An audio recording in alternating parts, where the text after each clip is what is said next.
हमारा देश 15 अगस्त को क्यों आजाद हुआ पता आपको? नमस्कार साथियों, भारत देश की आजादी के लिए न जाने कितने लोगों ने अपनी कुर्बानियां दी, न जाने कितने भगत सिंह जैसे शहीद हो गए, न जाने कितने चंद्रशेखर आजाद जैसे शहीद हो गए, लेकिन अपने भारत के अंदर फैले हुए पाखंडवाद और अंधविश्वास के अंधकार में कुछ तथाकथित बुद्धिजीवी ज्ञानवर्धक कैप्सूल बड़ी बड़ी मंचों से ज्ञान देते हैं, कहते हैं कि 15 अगस्त के दिन भारत कैसे आजाद हुआ था और क्यों आजाद हुआ था।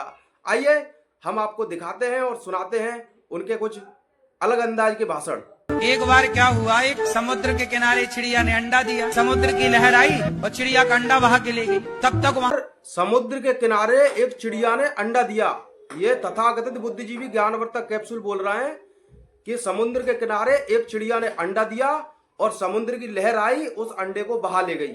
आगे देखो क्या बोलते हैं। तब तक वहाँ से गरुण जी गुजरे, तो गरुण जी को पता लगा किसके अंडे समुद्र ने डुबाए। गरुण जी जाके अगस्त जी से मिले। अगस्त जी, आपका यज्ञ जो विध्वंस करते हैं वो राक्षस समुद्र में छिपे हैं। यदि आप समुद्र का पानी पी जाओ, सोख लो, तो फिर उनको मारा जाए।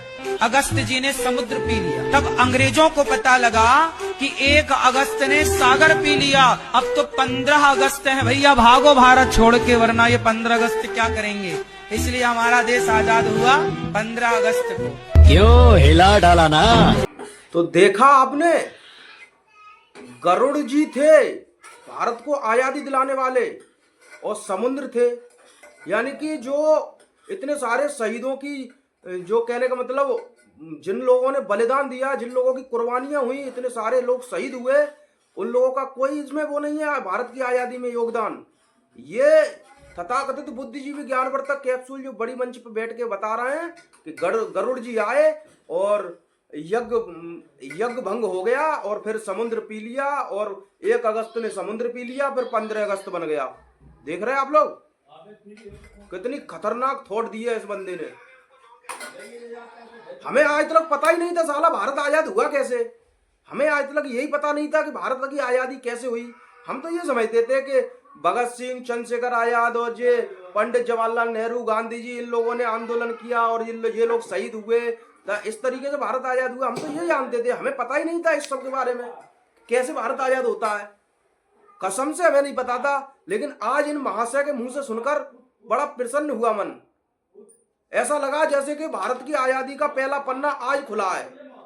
ऐसा मालूम चला कि भारतीय संविधान के अंदर ये पन्ना था ही नहीं भारत की आजादी का।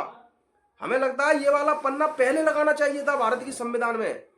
हाँ, जो भारत की प्रस्तावना पढ़ी जाती है वो इन महाशय जी से ये वाला थॉट लेके भारत के संविधान में ये वाला लगाना चाहिए था कि भारत की आजादी कैसे हुई थी। बताइए, हमें तो अभी तक यही नहीं पता था भारत की आजादी हुई कैसे थी। हम तो बड़ा अचंभे में थे, आज पता चल गया। बहुत प्रसन्न हुआ मन। आप लोगों को कैसा लग रहा है? सही लग रहा है? क्या मन कर रहा है आपका? गाली देने का मन कर रहा है? कमेंट में लिख के बताओ क्या कहने का मन कर रहा है आपका। लेकिन हमें कसम से नहीं पता था भारत की आजादी हुई कैसे है। हम तो ये जानते, हम तो कुछ और ही समझते थे, आज कुछ और सुनने को मिल रहा है। अब पता चला भारत की आजादी हुई कैसे थी। आगे देखते हैं ये महाशय जी महात्मा गौतम बुद्ध जी के बारे में क्या बोल रहा है। एक और थॉट देख लो इनका।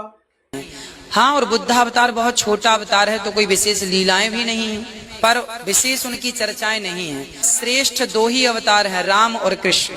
तो ऐसे बाबाओं को यदि पीटना भी पड़ जाए तो उन्हें पीटो, ऐसे बाबाओं को, क्योंकि वो अंधकार में और मनुवादी व्यवस्था को दोबारा लाना चाह रहे हैं, हमारे लोगों को बहकाने का काम कर रहे हैं। तो सारे जितने भी लोग हैं जो सभ्य हैं, पढ़े लिखे हैं समाज के, ऐसे बाबाओं का बाइकाट करना चाहिए। समाज में उन्हें कोई स्थान नहीं देना चाहिए और उन्हें देश से ना, मैं कह रहा हूँ यहाँ से बिल्कुल ही उठा दो तो ज्यादा बेटर। ये बाबाएं जितने भी चिलमी, ये भंगड़ी हैं, इनमें कोई ज्ञान नहीं है, कोई नॉलेज है। अनपढ़ अंगूठा टेक, मैं पढ़ना लिखना जानू ना, मैं अंगूठा छाप।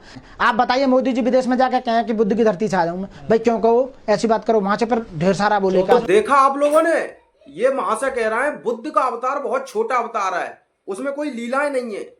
यानी कि एक महात्मा गौतम बुद्ध जी, जो कि ना उनके पास शक्तियां थी, ना उनके पास कोई चमत्कार था, ना उनके पास कोई जादू टोना वाला यंत्र था, लेकिन फिर भी वो 121 कंट्रियों में घूम गए। 121 कंट्रियों में उनको माना जाता है। लेकिन हमारे भारत के अंदर पैदा हुए 33 करोड़ देवी देवता, वो उनके पास शक्तियां थी, उनके पास सब कुछ था, लेकिन फिर वो भारत ही भारत में रह गए, दूसरे देश में ही नहीं आ पाए। अब ये मैं नहीं कह रहा, ये कह रहा है उनकी कोई लीलाएं नहीं थी, ये मैं नहीं बोल रहा अपने मुंह से, ये खुद ये जो तथाकथित बुद्धिजीवी ज्ञानवर्धक कैप्सूल है यही बोल रहा है।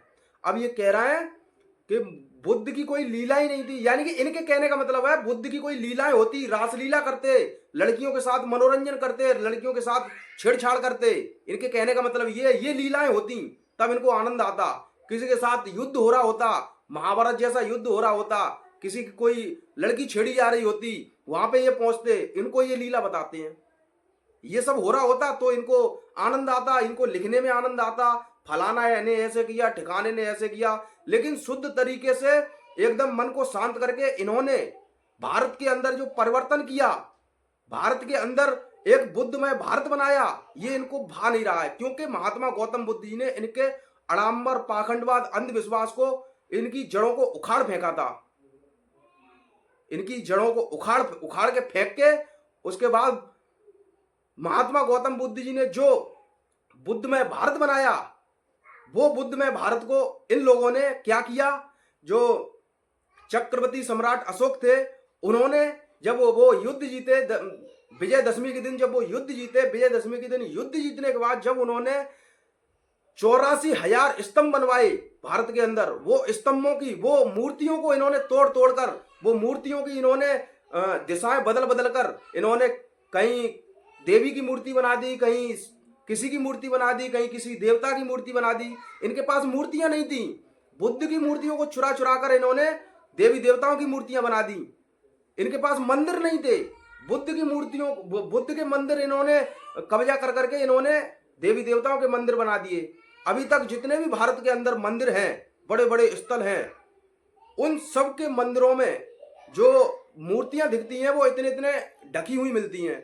उनका कपड़ा उतार कर आप देखना, नीचे महात्मा गौतम बुद्ध जी ऐसे बैठे हुए मिलेंगे, उनके हाथ ऐसे मिलेंगे, सारी मूर्तियां बुद्ध की हैं, लेकिन उन्होंने चुरा के देवी देवताओं की मूर्तियां बना दी। फिर भी हम लोग चुप रहे। 84,000 महात्मा गौतम बुद्ध के स्तंभ को इन्होंने चुरा लिया, इतिहास को दबा दिया, दफन कर दिया भारत के अंदर, फिर भी हम चुप रहे। लेकिन ये तथाकथित बुद्धिजीवी ज्ञानवर्धक कैप्सूल इस तरह की भ्रमित बातें बगराते हैं भारत के अंदर कि भारत की आजादी कैसे मिली।